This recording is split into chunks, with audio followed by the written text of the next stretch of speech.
দুনিয়াবি যে কোনো বিপদ আপদ ভালা মুসিবত থেকে কিভাবে উদ্ধার হবে, উত্তীর্ণ হবে। প্রথমত একজন মুসলিম ফজরের সালাত যথাযথ আদায় করবে। দ্বিতীয় আমল, প্রতিদিন সকালে এই জিকিরটি 10 বার পড়বে।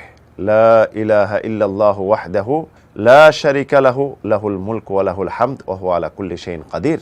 তৃতীয় আমল হলো নিয়মিত সকাল সন্ধ্যায় এই দোয়াটি পড়বে, বিসমিল্লাহিল্লাযী লা ইয়াদুররু মা ইসমিহি শাইউন ফিল আরদি ওয়ালা ফিস সামা ওয়া হুয়াস সামিউল আলিম।